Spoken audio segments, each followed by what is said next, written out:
What is good, my friends? Welcome back. Thank you for being here. So, the other day, we watched 29 things that only exist in Japan, I think it was called. Was it 29?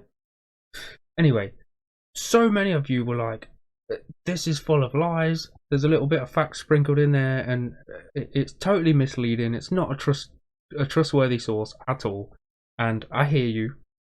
I apologize, but you've since set me straight. Like a lot of people were like, but this is true and this isn't true. And since figuring, sorting the fact from the fiction, as it were, I was still really hyped and I still really want to go to Japan. But Tony Griffin, big up to you, and Ron Salter, you're both the legends.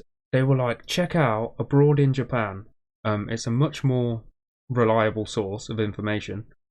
And so I'm gonna look at negative things, 12 reasons not to move there, and see if we can find some balance. You know what I mean? Because I just want to learn about the culture, like the good and the bad and everything in between, because I really want to visit there still.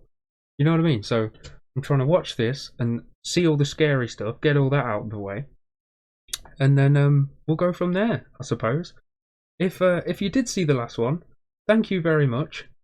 If you were one of the people that were, blasting me and saying like, I can't believe you're watching a video like this, like, I didn't mean to offend anyone. So if I did, I apologise. But that wasn't my intention. And I'm glad that 99.9% of you were like, dude, this is kind of whack. Like, maybe go in this direction, check this out. Like, this was true, but this wasn't true. Like, thank you. I apologise, and thank you at the same time. But anyway, I'm going to stop waffling. I hope everyone's having a wonderful day, as always. Let's get into this. This is Abroad in Japan with 12 reasons not to move to Japan. Hope nothing's like terrifying and scary. You know what I mean? Let's crack on. Tell us the bad stuff about Japan, if there's anything bad. Everything on this channel always seems so overly positive about the country. Overly positive? That's not true. Alright, there might be some element of truth in that. In many ways, over the last 9 years, this channel has become one great big sales pitch for living in Japan. Look at the stunning scenery, taste the mouth-watering food, look, it's Mount Fuji and bullet trains, and a guy in a bathtub. The truth is, the channel has been so positive about Japan because I've had an overwhelmingly good experience living here, and the videos kind of reflect that. As a result, I have been biased, and I've never really talked about the not so good stuff that comes with living here. And honestly, this country certainly isn't perfect. I mean, nowhere is, right? Except maybe Norway and Narnia. So I've thought long and hard about it, and I've come up with 12 reasons not to move to Japan. Why was that lion wearing a wig? That doesn't make any sense. Narnia. So I've thought long and hard about it, and I've come up with 12 reasons not to move to Japan. Some reasons are obvious, others might come as a bit of a surprise. Now, I'm aware this might feel like I'm betraying some viewers who've seen Japan through these videos over the years and dreamed of living here someday, like I'm crushing some dreams. But honestly, despite some of the bad things in this video, my aim isn't to dissuade you from moving here. Far from it. I want to prepare you for any situations and cultural hurdles you may face or encounter in everyday life. And no, it's not going to be one of those clickbait videos like reasons not to live in Japan. Number 1, the food is so delicious you'll die from overeating. No, get out. So let's dive in, and hopefully by the end of this video and the 12 reasons, your dreams of living in Japan will firmly be intact. There you go. Good as new. I like this guy already. Can I just say, I'm entertained right in the first couple of minutes. Just wanted to pause and say that. Big love.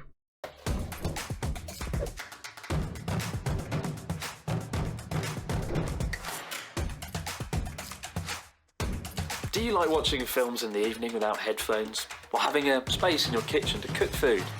Maybe you just enjoy sitting in your chair without hearing your neighbours through the wall. Yeah, get ready to say goodbye to all those things and more as you move into your tiny apartment with walls made of paper.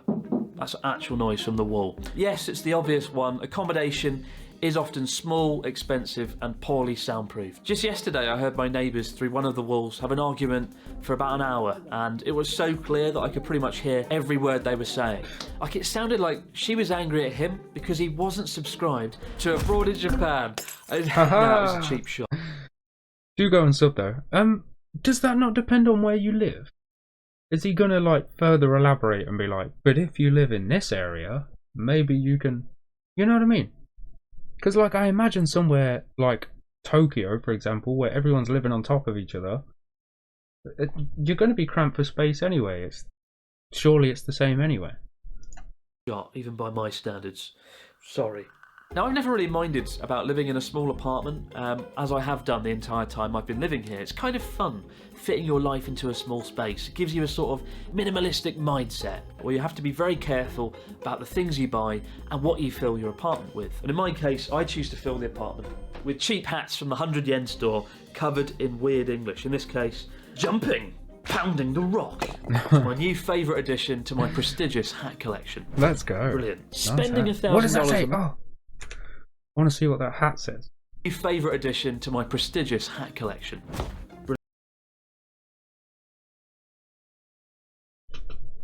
That's a good hat. What's wrong with that hat? Brilliant. Spending $1,000 a month on a tiny studio apartment is just the reality of living in a city like Tokyo. And in your 20s or even in your 30s, it probably won't be too much of an issue. The problem, though, for me, has always been the lack of privacy. When I first moved to Sendai, I lived in what looked like a nice, modern studio apartment. It was well lit, the bathroom was nice, and the bed smelt like daffodils.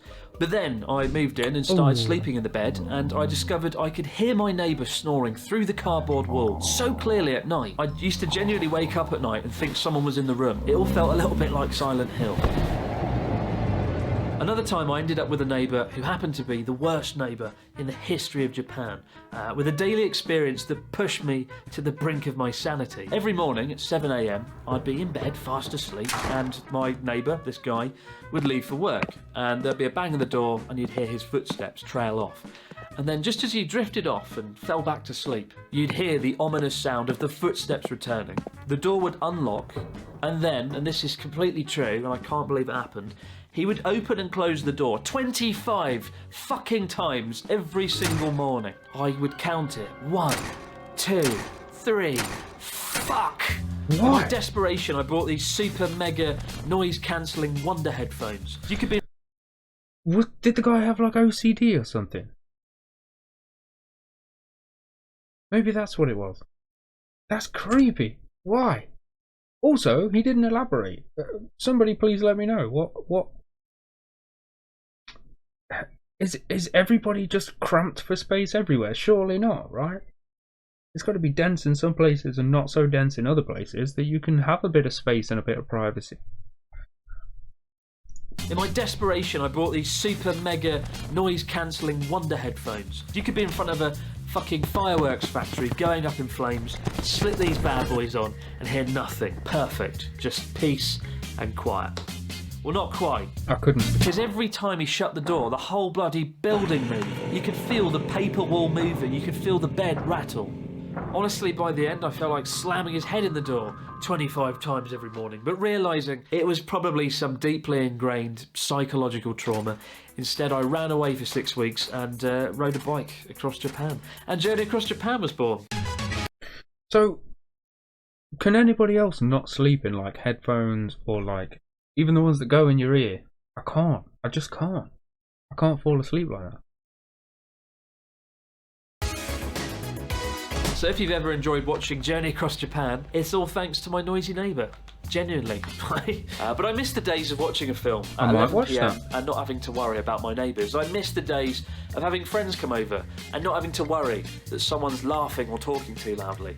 And that's before you've even got your apartment, which is a process so incredibly unpleasant. It'll make you want to jump up and down, pounding on the rock.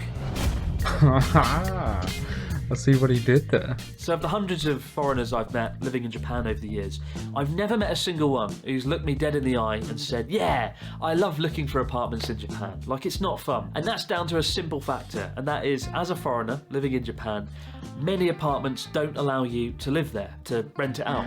Now, I should preface this by saying if you come here with a job, a lot of the time your company will sort you out an apartment. And certainly in my first 3 years, I was very lucky that my apartment was all ready to go. However, after that, I moved to Sendai and I was looking for apartments. I found one that I really liked and I put in a bid. And they turned me down because I was a foreign resident, because I wasn't Japanese. And that's something that happened a few times. And it's not a nice feeling to be... That must really suck, but like... Are they not... What are they put... Why? I'm confused. Are they putting their citizens first? Like, why? Is it some old-fashioned thing that I'm not aware of? Like... Be discriminated against just because you're not Japanese. The only way I could get over feeling irritated and kind of angry about it was to try and be sympathetic and try and look at it from the perspective of the landlord. A good friend of mine who's a foreign resident rented out one of his apartments a few years ago, and the property management company actually warned him not to allow foreigners to stay there. There's a little box you can tick that says no foreigners in your apartment. And they presented him with some numbers and statistics to sort of suggest that foreign residents are a flight risk, that they would skip the country on their last month and not pay the rent, which does unfortunately happen, causing a lot of stress and problems for the landlord. Not only that, but the odds of having a foreign resident are very low in your apartment by virtue of the fact that 98% of Japan's population are ethnically Japanese. Whatever way you look at it, it doesn't stop the whole process from being unpleasant. Like, I can't put a positive spin on it, it's just not fun. Except for the fact that when you do get your apartment finally, you do feel like you've completed the world's hardest video game. Albeit a costly video game that you didn't enjoy playing and one that was riddled with relentless discrimination. Certainly no Pac-Man, no discrimination there. Although there is a guy there being weirdly attacked by lots of... yeah, anyway. What about the other way around? What about the ghosts? It teaches you to go after ghosts. That's discrimination. What do you mean? But why is that? Can somebody please tell me? Is it? I don't know. I don't know. Like he says, it you know, I'm sure that it's happened more times than people would like to admit. With people like leaving the country, it's like, okay, we'll go home then. And we don't have to pay our last month's rent or whatever. We'll just save it because we're gone, so it doesn't matter. But like, aside from that, like, it's kind of crazy. And he says 98. Did he say 98% of people in Japan are like Japanese? Wowzers. That's so much different than the UK, like, drastically. That's insane. Right, what's this one? Overtime. A few years ago, there was a news story of a Japanese train that had done something truly unthinkable. A railway company issued a public apology after a train scheduled to leave at 9:44 AM left the station at 9:44 AM. Oh my god, I can't believe... Wait, what? Yes, that's right, a train had left the station 20 seconds early. It was supposed to leave at 9 minutes 44 and 40 seconds, but it left at 9 minutes 44 and 20 seconds. Oh my god. While Western media are gobsmacked at the concept of a train apologising for leaving more or less on time, it also makes sense in Japan, the country where things are formidably punctual, things are on time, and things always run and work like clockwork. As a consumer, Japan is pretty much perfect. I mean, we've already seen that. But of course, all of this comes at a price. There's a reason everything works so well in Japan, and it comes at human cost. It's built on the back of a workforce who sacrifice so much for the greater good of society. Working for a Japanese company can be brutal, particularly a medium to large organisation. The hours are long, the lack of control over your own life is minimal. Taking holiday leave for a Japanese worker is almost as difficult as getting an apartment as a foreign resident. But that is... Everybody knows that. If you're going to work for a company like that, you're going to have to do this overtime. You're going to have to work all these hours. You're going to have to sacrifice all this stuff. Like, they know that going into the job. You know what I mean? So, like, to someone like me who isn't, that's not ingrained in my mind growing up. It's like, yeah, that's kind of messed up. But at the same time, I'm not them. Like, I wasn't raised the same as them. Like, it's not... You know what I mean? Do you know what I'm trying to say? I mean, it sucks, but that's just from my standpoint. That's just my opinion. Like, I suppose this is aimed at Westerners. I don't know. I'm just trying to play like devil's advocate, I suppose, and see the other side to it. Do you know what I'm saying, though, right? Anyway, sorry. The hours are long, the lack of control over your own life is minimal. Taking holiday leave for a Japanese worker is almost as difficult as getting an apartment as a foreign resident. Like, studies have shown that only half of workers in Japan take their paid vacation. They get 20 days of annual leave and they only take 10 of them, which seems unthinkable coming from the UK, where everyone is very much keen to go on their holiday. And the reason for that is leaving your workplace and going on holiday in Japan, it looks bad. You will get ostracised for it by your colleagues, by your superiors. Maybe not to your face, but certainly behind closed doors. You won't be seen as a team player if you're somebody who's not in the office much. It's a very strange thing. Like, you don't actually have to be doing anything productive at the workplace in Japan. You just have to be present. Being seen at work or present in the office is viewed upon more favourably than being productive or doing anything actually good. Even I got a taste of this as an English teacher. I could go home at 4:30 p.m. every day, but if I stayed until 6 p.m. and just sat at my desk working on something or studying some Japanese or just playing with my pencil, colleagues would sort of come over and just commend me for my excellent hard work. Now, you might be thinking, well, if I do overtime, at least I get paid for it. But typically in Japan, you don't get paid for overtime work. So not only are you being unproductive, not only are you spending lots of time unnecessarily at work, but you're not getting paid for it either. Sadly, studies have shown that job satisfaction is far lower in Japan than it is in the UK and the US. And while I have seen more foreign workers have their dreams crushed of living and working in Japan by this point, perhaps more than any other on this list, this is a proper dream-crushing point. The good news is I do know a lot of foreign people living and working in Japan in jobs they enjoy, typically for smaller, more entrepreneurial, forward-thinking companies or foreign companies that have a base in Japan. So there is still hope, but the country does have an overwork problem, and hopefully at some point they'll realise that and start confronting it. Oh, you know what?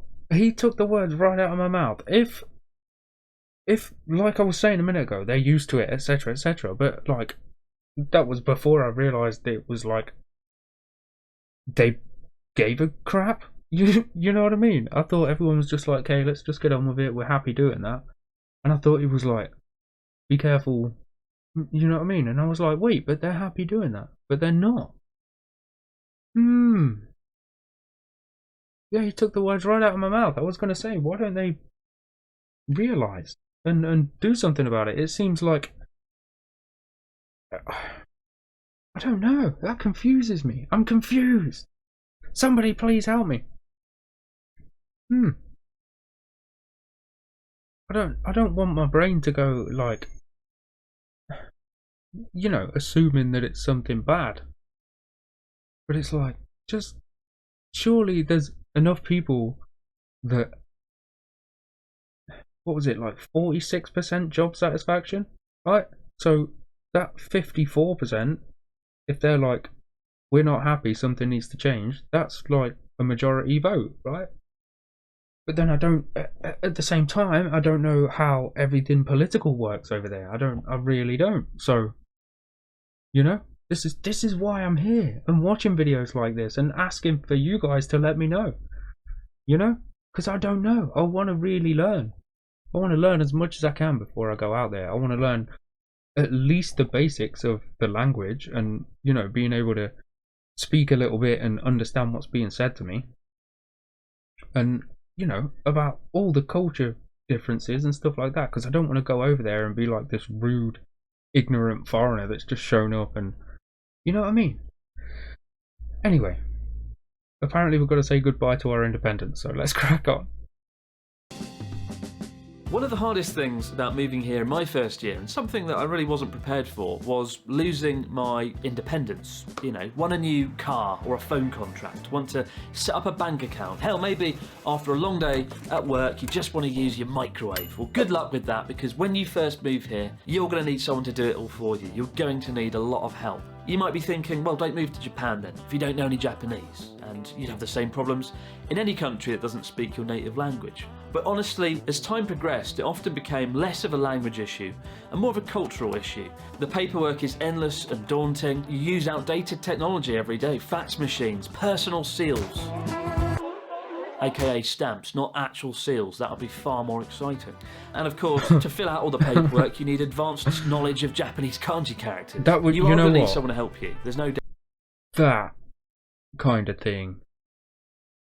Like, I think that if I listened to any language enough, I'd be able to pick it up a bit. You know what I mean? If somebody was there saying something and then saying it in English, it doesn't matter the language. I think I'd be able to pick it up somewhat.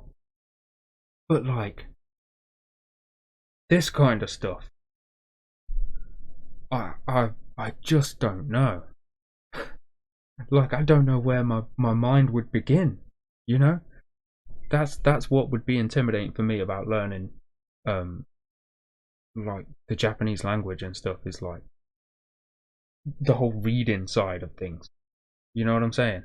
Because if it's like if it's characters that are in English, it's so much easier because it's everything that I've recognized since I was taught how to speak and read and write, right? But this is like starting all over again. That would be so... It is intimidating. It is terrifying. But again, I want to learn it. It would be amazing. It would be absolutely amazing. Anyway, sorry, let's crack on. Doubt about that. You are going to need to rely on other people a lot more than you would back home and feel like a burden to others. And if you're someone like me who's fiercely independent, then it's really not that fun. So imagine you're having a bad day. You've just been rejected from getting another apartment. One and of the someone's told 2%. you that your YouTube channel should be called Boring in Japan. I'm not boring. I'm not boring at all. And you go to an intersection. You go to cross the street with a few dozen cars waiting. And while you stand there waiting for the lights to change, you suddenly notice that everyone is staring at you, like you're an anomaly, like you shouldn't be there. You start to become quite anxious and self-aware.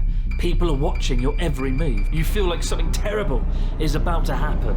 And then it doesn't, and you carry on walking to McDonald's. Now this sounds a bit like a horror movie, or sounds a bit like The Matrix to be fair, but the good news is it's mostly in your head, unless The Matrix is real. But as I said earlier, 98% of Japan's population are ethnically Japanese. That's what I was going to say. It is one of the most homogenous societies on Earth, and inevitably you will stand out if you don't look Japanese. Now, you'll notice...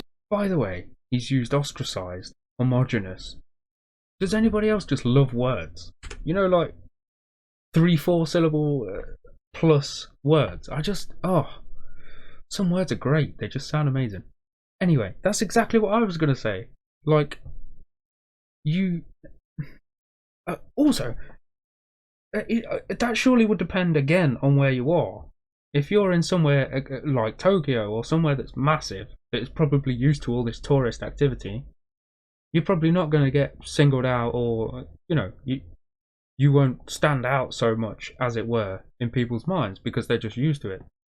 But if you were like way off somewhere, it's going to be a different scale, right? You know what I mean? You know what I'm trying to say? Anyway, sorry. Earth, and inevitably you will stand out if you don't look Japanese. Now, you'll notice people don't sit next to you on the train or the bus, even if it's crowded, which makes you really feel like you're standing out, feels like you're different from everyone.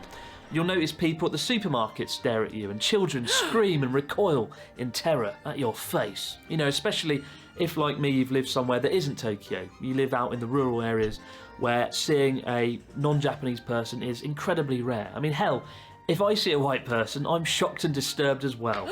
But I noticed in my first and second year here, it did get to me a fair bit. I did get quite anxious about it, and I got self-conscious in a way that I didn't really want to care to admit. It made me stressed, it made me uncomfortable, but in the end I realised that most of the problem it was up here in my own head. For sure, people stared at me, but nothing bad ever really came from it. Nothing bad actually ever happened. But if you're someone with anxiety issues and you end up particularly in the Japanese countryside, I do think it could be an issue. And all I can say is the best way to get around it is by rationalising the situation, realising that even you get surprised if you see someone who's not Japanese out there. You know, you will stand out, but it's not necessarily a bad thing. However, this is a topic we'll kind of cover again later on in the video, because in the long term, it can become a bigger issue after many years of kind of feeling like that. I suppose it would. Hold on. I suppose it would. But like he says, like, you rationalise it, and it kind of makes sense. I mean, as much as it sucks to be singled out for any reason, it kind of makes sense, you know? And if you do sort of sit yourself down for a minute, I suppose I suppose you would get used to it. But like he says just now, like, years and years of it, of even if it's just a few minutes every day where you feel like that, if you go through it for years, it might have a bigger effect on you in the long run. That's really interesting. It still amazes me that 98% of... Anyway, we're stuck in the past. This is reason 6. We're stuck in the past. Let's crack on. Now, the Tokyo Olympics has had a bumpy ride this last year, and just as things couldn't get worse, the head of Japan's Tokyo Olympic Committee, Yoshiro Mori, was forced to resign after making some rather bold remarks. Responding to the idea that more women should be featured in board meetings, he came out with the remark, "If we increase the number of female board members, we have to make sure their speaking time is restricted, as women have difficulty finishing, which is annoying." Oh God. Now, there was just one problem with this comment. It's not 1936 anymore. And the backlash was swift, with Yuriko Koike, Tokyo's first female mayor, refusing to go to meetings with him in protest, 150,000 signatures asking for his removal, and the world's media rounding on him before he bowed out. And everyone lived. You know what? I didn't even know about that. That's mental. How could you...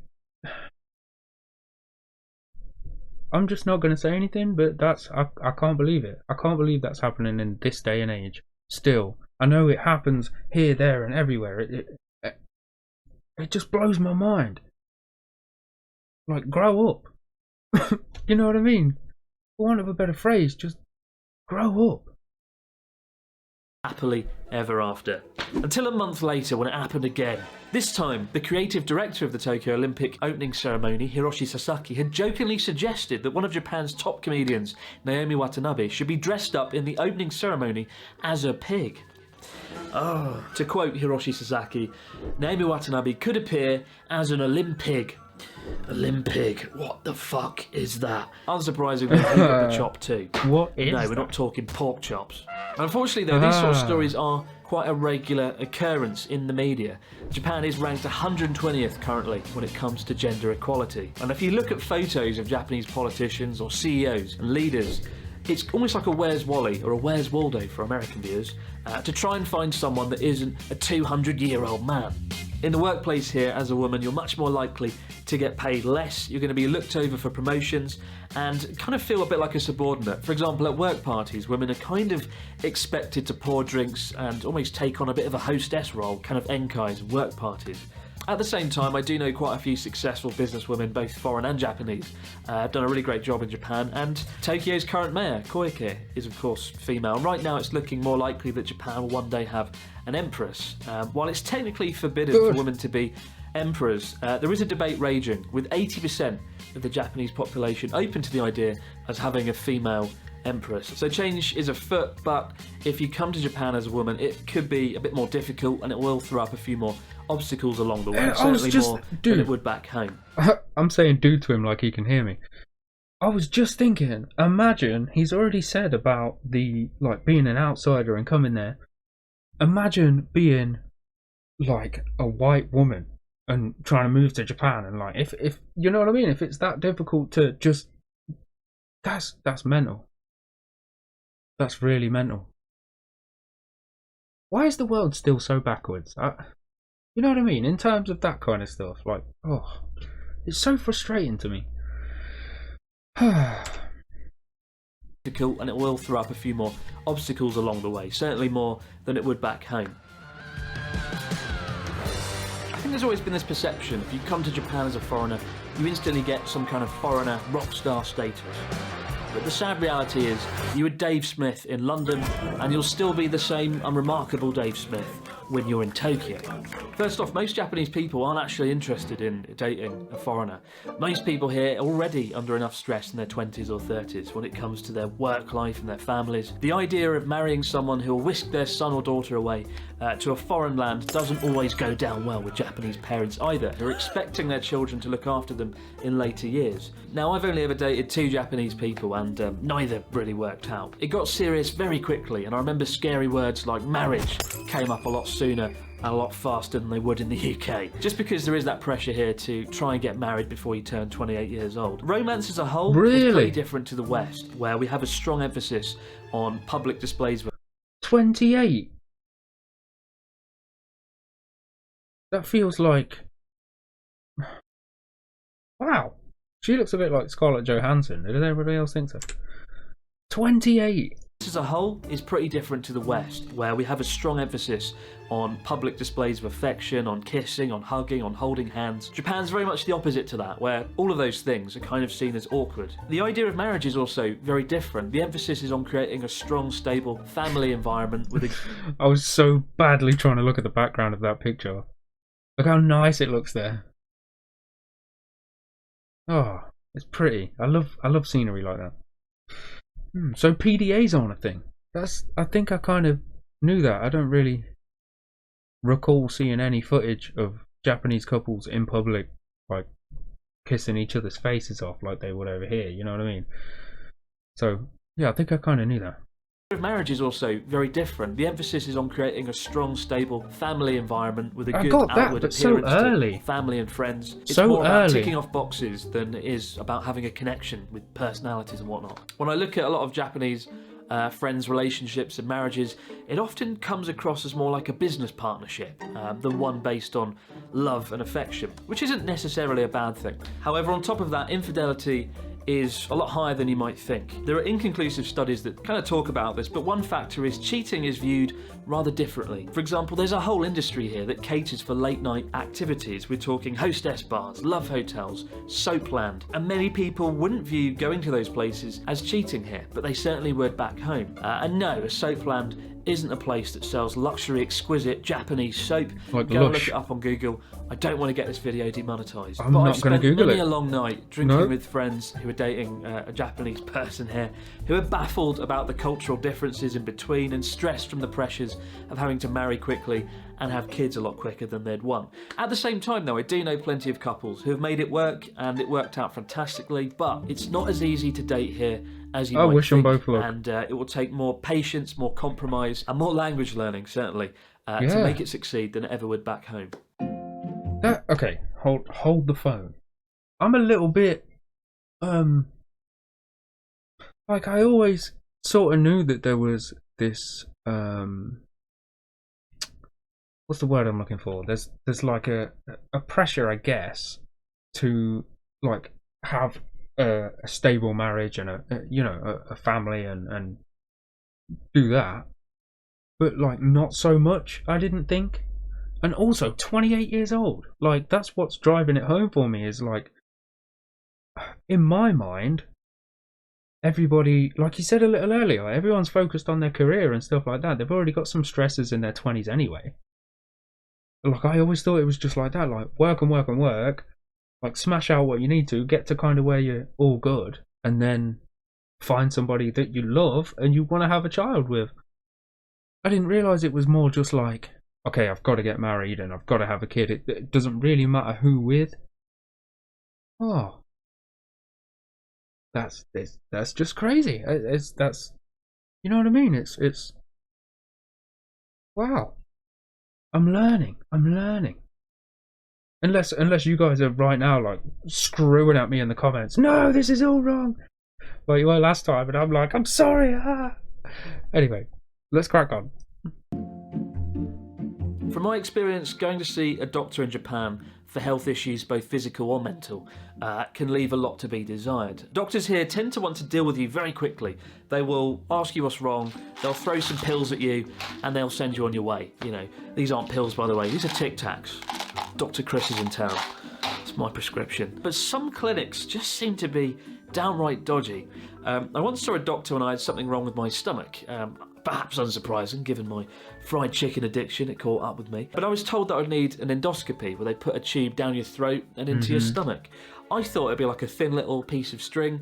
It turned out to be the width of a flashlight. Like, it was really big, and it remains to this day the worst experience of my life so far. Second only to watching the final season of Game of Thrones. For the most invasive surgery... I never saw Game of Thrones.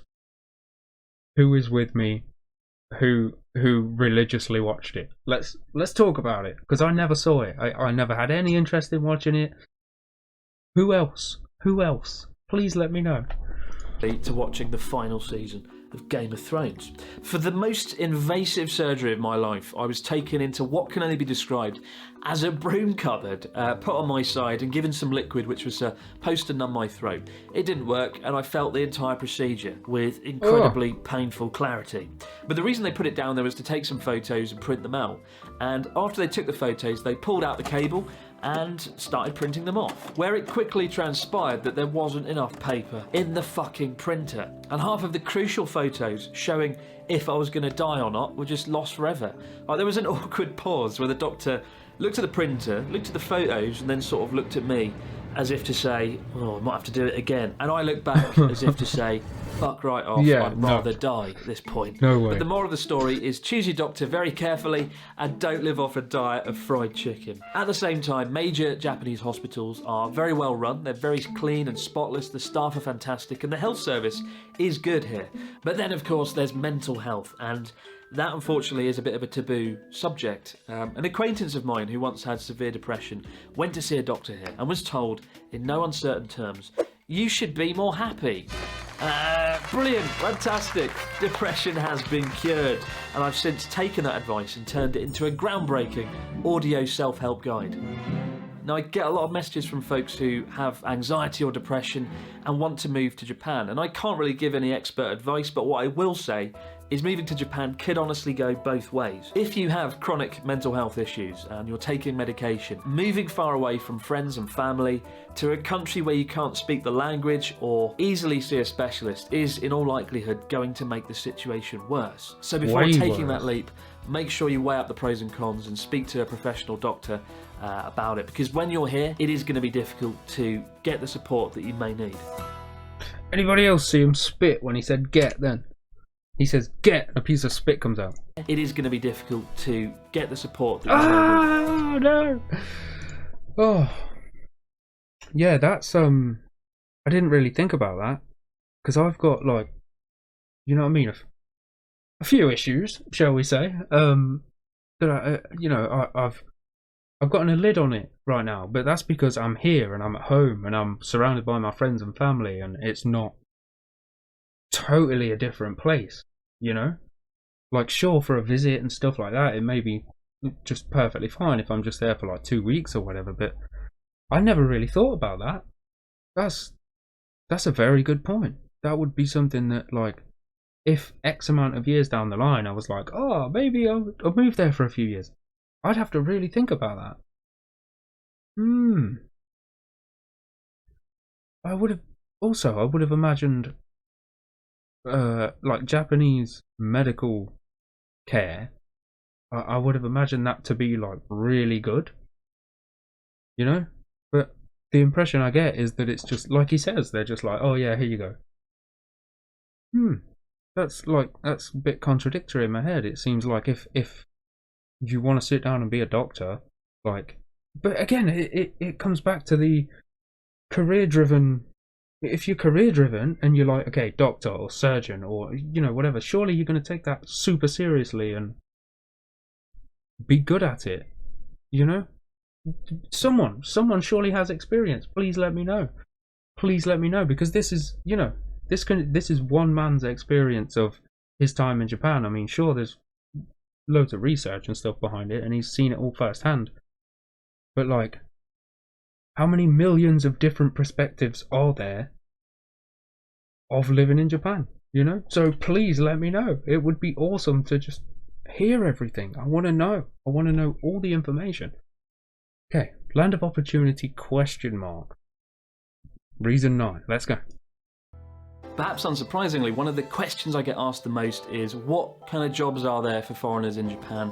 What kind of opportunities are there? And the answer is, honestly, it depends on if you're a skilled worker and how good your Japanese is. The general rule in Japanese companies is they will prefer to hire a native Japanese person, unless it's a skill or a sector where they need some kind of outside talent. For example, over the years I've met plenty of foreigners living and working here in sectors like IT, video game design, engineering, translation and interpretation. The vast majority of folks though do end up as English teachers because while it's technically not skilled, as a native speaker of English you've still got a major advantage over Japanese English teachers. I was going to say the same thing. People like translators and stuff like that, people that want to teach or English and different languages and stuff like that. I only say English first because I heard that it's like the most sought after language to learn, but I could be wrong. Please let me know. But yeah, I was going to say exactly the same thing. I bet speakers of other languages are like really sought after because there's such a rich, like 98%. That's really crazy to me because like I come from the UK and like we're so just culturally I can't think of like a culture that isn't here, you know, and that it just blows my mind. I can't imagine. I wouldn't really like it, I don't think, if it was just all English people. We'd lose so much. Anyway, I don't want to start daydreaming about that. It's not a nice world. Anyway, let's crack on.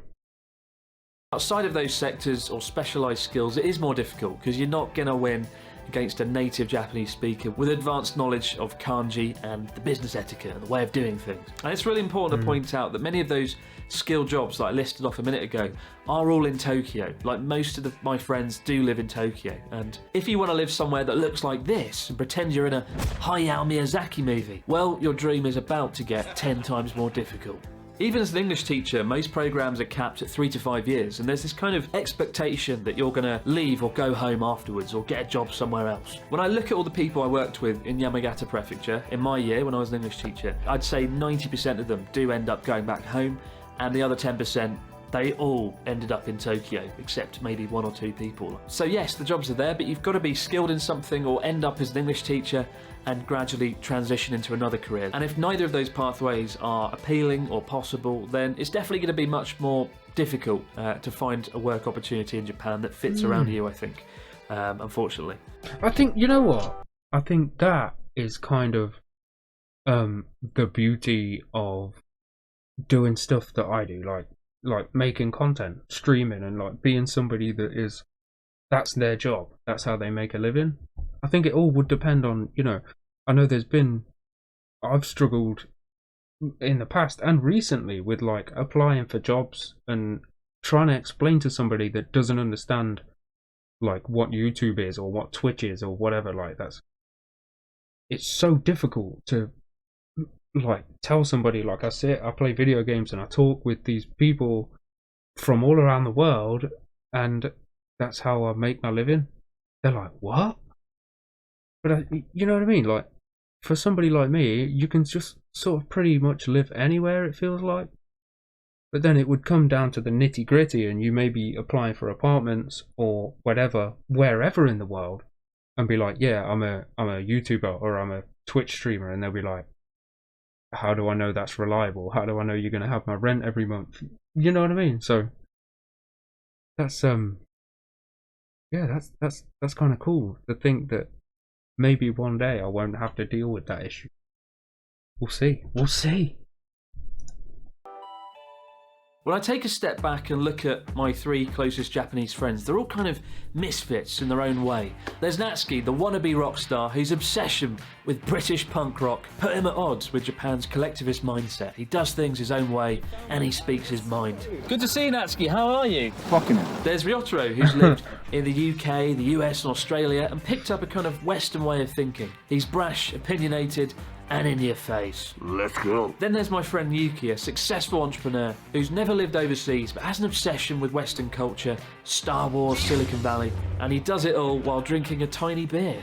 The world's smallest beer. No. I'm Hey. so big. They're all I've had from that. different backgrounds and I've social had that classes, but they're all kind of It rebellious, was delicious. open-minded individuals who are often opposed to the sort of typical way of Japanese thinking. And when I look at all the Japanese people I could have been good friends with, acquaintances, I realise we never went past a certain point. I was always treated like an outsider, some kind of exotic foreign character, and constantly reminded of that in our conversations. I was initially a bit conflicted to put this point on the list, but I asked around, I asked a few other foreign friends living here, and they felt the same way, that it can be difficult to make friends in Japan. Most of my foreign friends, honestly, they stick to other foreigners. They have a kind of a foreign bubble network. And they never go beyond that. I know plenty of people living here that don't have a single close Japanese friend, which is very bizarre, but it's the truth. And I do think you'll find it harder to make friends in Japan than you would back home. However, when you do make friends here, those relationships will be rock solid, and they'll be kind of friendships that will last a lifetime. Not so sure about Ryotaro though. Don't Sorry to cut him off. How much of the difficulty in making friends do you think comes from like the difficulty with all the cultural stuff that you might have, like all the differences that you may have there, and like how hard that is to overcome those certain hurdles, and also how much of it do you think is like just from that earlier the sort of weirdness towards outsiders and foreigners, you know? Like what other factors do you think are at play there? Obviously there's the language barrier and the massive cultural differences, like I was saying, there's hurdles to get over and stuff. But what do you think of the, you know? I'd be interested to know that. This has given me so much to think about. I have so much to think about already. I've just found a title as well. Let me know you were still here. And big up to you if you're still listening to me waffle on in between this guy talking. I'm enjoying this video. I'm really enjoying this video. If you hit the like button if you're enjoying this with me right now, let me know. know why he's on the list in hindsight.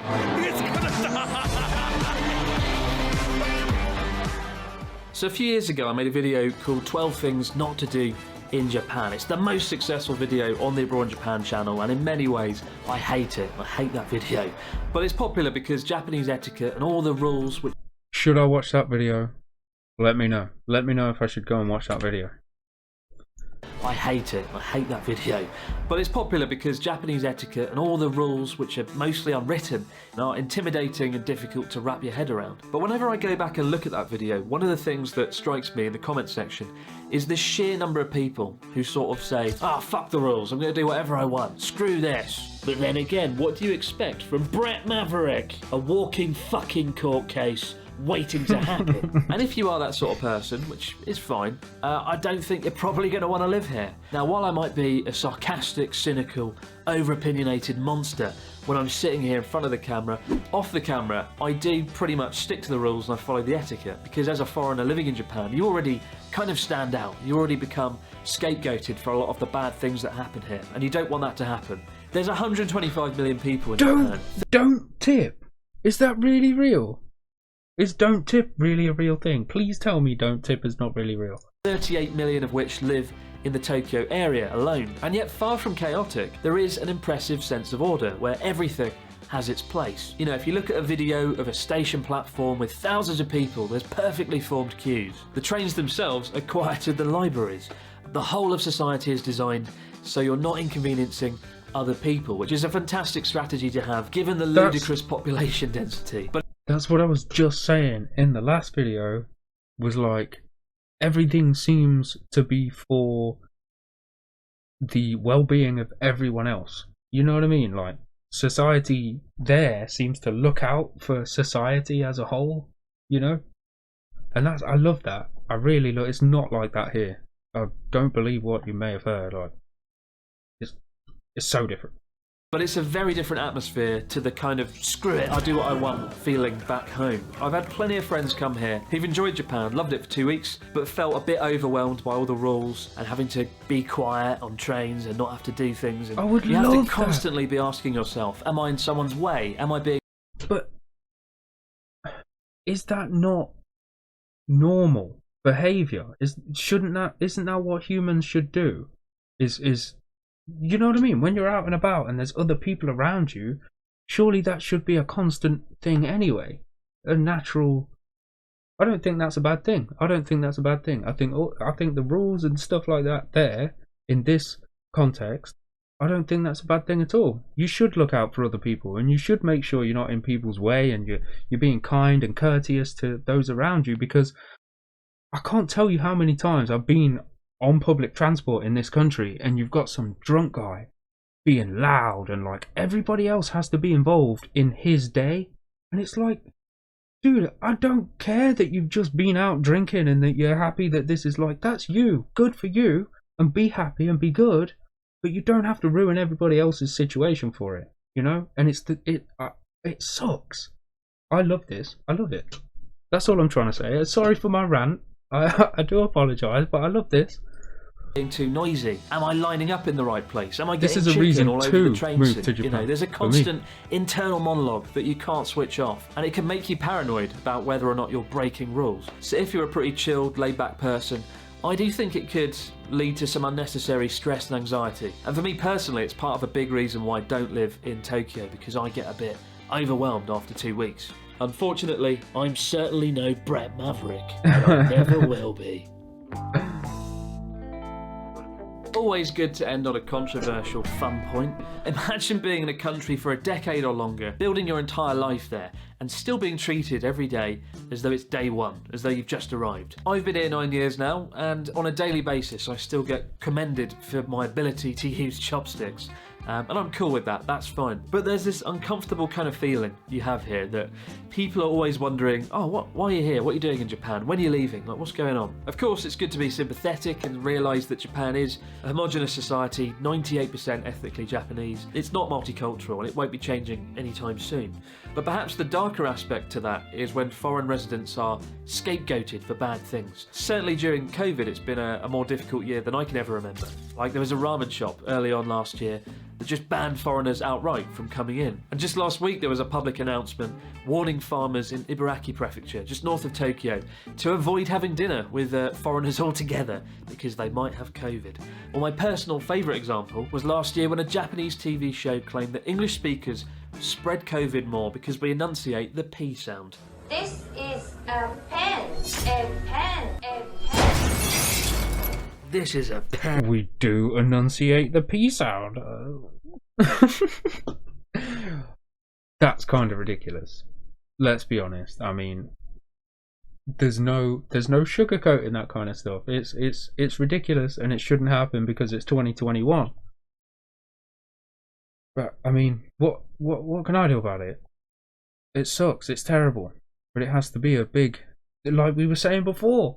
You know, if there's a problem, the majority of people need to actually say something about it, and it seems like that they don't. That's the issue. Anyway, crack on. We got a minute left. And seriously, I've never watched. And I'm sorry to pause again, but I've not been put off by any of this. I'm just saying, like, you know, if I got to a point, I mean, like I say, I'd have to really think about the anxiety depression situation. Why did I pronounce it like that? The anxiety depression situation. I'm so English. But like, you know, if you're gonna move to another country, you're gonna have to culturally appropriate yourself anyway, right? If you consider it, and you know what I mean. Something that's made me simultaneously very angry and laugh out loud at the same time. God help us all. But to end things on a positive note, I recently asked a good friend, a foreigner who's lived here about 2 decades now and built his entire life here. He's got a Japanese wife, he's got kids. Has this ever been a problem for him? Has he ever felt like he doesn't truly fit in? And he told me that he never expected to be Japanese, right? He always expected to just be a foreigner living in Japan. And there's nothing wrong with that, and it's never stopped him living a rich and fulfilling life here. And it's never really got in my way either in the last 9 years, and I think that's the really important thing. Oh, It all nice. comes down to you personally, right? For a lot of people living here, I think it could be stressful, it could be anxiety inducing, it could be a bit of a nightmare, but for me, personally, it's been an incredibly rewarding experience, and one that I've never ever regretted. Which is pretty reassuring. I'll be keeping an eye on the comments in this video to see if you guys have a specific point that I've raised in this video that you'd like me to build on or talk about in more detail or dedicate a video to. So do right away, do kind of leave your thoughts. I imagine there'll also be people who are angry at this video and might react to it and say some bad things. From my experience, if you're ever critical of Japan, you always get comments like, if you don't like it, why are you there then? If you don't like it, just leave.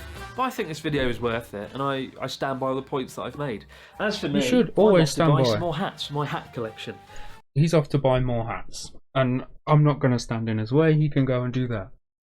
What do you guys think of all that?